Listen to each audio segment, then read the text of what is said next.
Vamos a estudiar los tipos de composición en esta materia. Espero que con este pequeño material ustedes puedan apoyarse para que tengan buenas calificaciones en su... La composición. Los cuadros en tanto que diseñados. Al estudiar el realismo y el expresionismo y la abstracción, habíamos abordado el tema peculiar en que el pintor observa y concibe su tema.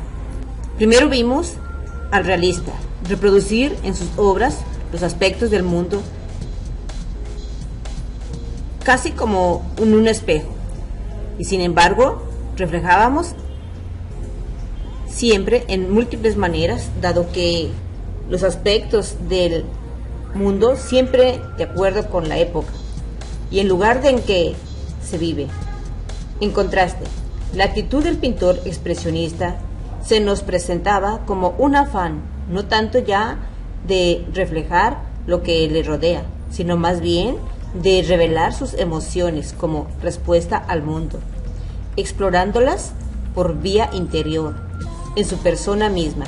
Finalmente, advertimos que el pintor abstracto no se haya interesado en representar las cosas como son vistas según el modo del realismo, ni tampoco en exhibir sus emociones en forma expresionista, sino que para él lo primordial es ver el mundo como una plena interrelación de ideas. De modo que al pintar un árbol, por ejemplo, el realista nos daría una reproducción clara y precisa del mismo, tal como se observa, dejando a nuestro arbitrio el poner la respuesta emotiva o intelectual. Frente al mismo asunto, el expresionista distorsionaría la forma y el color, según su competencia, a fin de comunicarnos su modo de sentirlo. Por último, el pintor abstracto solo hasta después de preguntarse cuál debería ser la idea esencial de un árbol procedería a tratar intelectualmente las formas de la naturaleza dentro de la configuración, capaz de demostrarnos su idea. Naturalmente que estos tres modos de ver se hallan expuestos a mezclarse.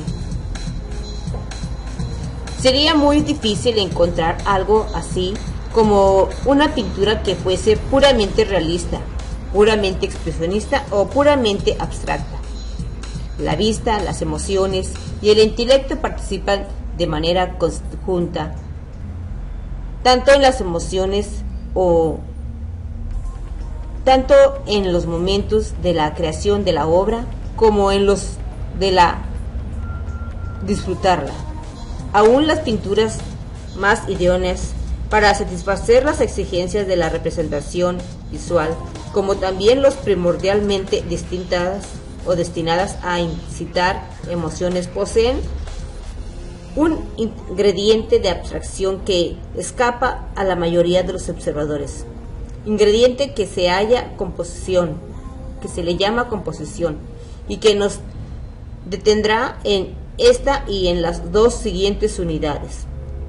Si a propósito de la mayor parte de los cuadros ya observados hemos venido hablando de la composición, esto se debe a que la gran importancia que ella tiene. Al examinar los motivos de la curiosidad, disposición de los objetos que forman parte del cuadro Mujer con crisantemas de Degas, lámina 5, número 1, unidad, donde el retrato propiamente dicho se halla relegado hacia una escena en una esquina de la tela, en lugar más llamativo de un gran ramo de flores, mostrándose como uno de los más hábiles artistas había logrado así expresar su tema con recursos de la composición. Frecuentemente nos referimos también al cuadro de la Madre de Whistler como un ejemplo de combinación de formas en gris y negro para crear el tono espiritual de la obra, tal como es la composición o lo que de un modo más simple podría dominarse o denominarse arreglo. Tenemos aquí los cuadros y los muros. Vamos a ver la composición decorativa. Cuadros y muros. Quienes por primera vez visitan Europa quedan sorprendidos al descubrir que muchas de las más famosas pinturas son murales. La obra que siempre había contemplado en una reproducción pequeña y que posiblemente hasta había colgado en la oficina resulta ser en el original un asunto pintado hace ya siglos a lo largo de un muro o revistiendo el interior de un techo. El viaje de los magos de Benozzo Gozzoli, del que reproducíamos una importante sección en lámina 49, muy conocido y apreciado a través de pequeñas reproducciones, es realmente un mural pintado desde el basamento hasta el techo, en las paredes interiores de la capilla familiar del Palacio de los Medici, en Florencia. El edificio es una recia estructura de cantera y en el interior de la capilla se siente la gravedad solemne de los gruesos muros. Composición en dos dimensiones. En especiales circunstancias para el artista es plenamente válido suprimir una pared pintando un mural, de modo que el espacio parezca abrirse a través de ella. En ciertas épocas, sin embargo, se procuró que la pintura evidenciara su naturaleza plana, como en el caso de un tapiz, a fin de que ninguna ilusoria profunda lograra afectar las proporciones de la estancia o pudiera dar la sensación incómoda de que el pesado techo se hubiera quedado en el aire.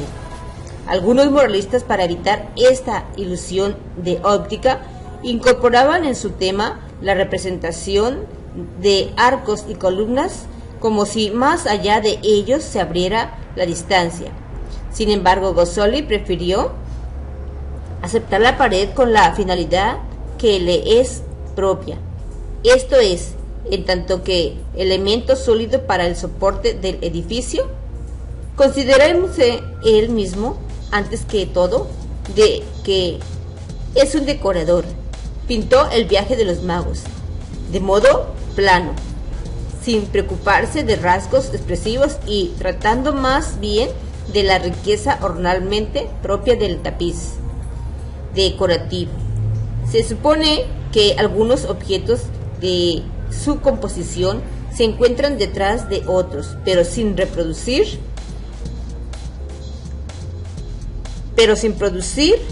en el cuadro la sensación de profundidad. Nuestra mirada sube y baja sobre la superficie del muro, sin adentrarse en él. El cazador que a caballo persigue un venado no parece hallarse en el fondo más lejano. Con una poca de imaginación podríamos ver el lugar del caballo y jinete, una banderola que se agita aprendida de la lanza, que se encuentra en el primer término del cuadro. Véase la figura. Los dibujos de rocas y árboles más bien interesan por su forma plana y decorativa. No significa precisamente formas sólidas de árboles reales que se alejarán dentro del espacio.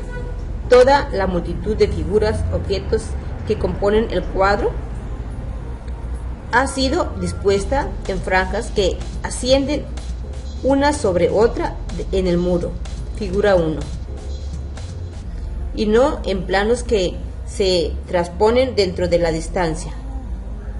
Dicho en pocas palabras, la pintura, sumándose al efecto que produce la totalidad de la estancia, se haya representado el valor del muro en cuanto a elemento arquitectónico. Muchos otros pintores, sin embargo, aun cuando ninguna restricción les hubiese sido impuesta, deciden limitarse a pintar en solo 2 dimensiones. ¿A qué se deberá su preferencia por este tipo de composición? Un artista acostumbrado a la forma tridimensional hallaría poco inteligente la actividad de los pintores que se restringen sin ningún motivo a solo 2 dimensiones, equiparándola con la de un músico que se limita a unos cuantos instrumentos, a pesar de disponer para sus composiciones de toda una orquesta sinfónica. A esto le podría responder, sin embargo, de la música para cuarteto de Beethoven tiene tanto valor como la de sus sinfonías, y que en las pocas líneas en un soneto de Shakespeare, la expresión de tan plana como la que logró Balzac en todos los volúmenes de su comedia humana.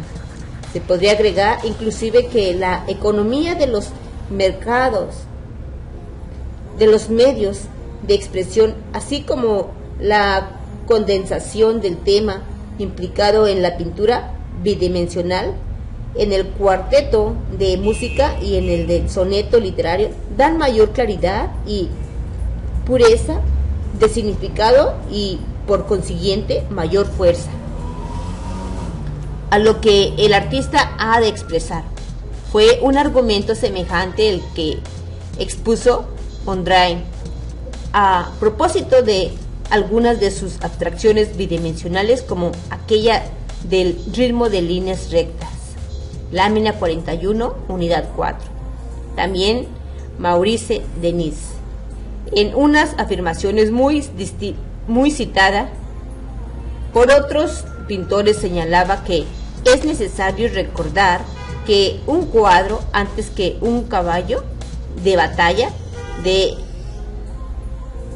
desnudo femenino o alguna anécdota, es esencialmente una superficie plana, cubierta con colores dispuestos en un cierto orden.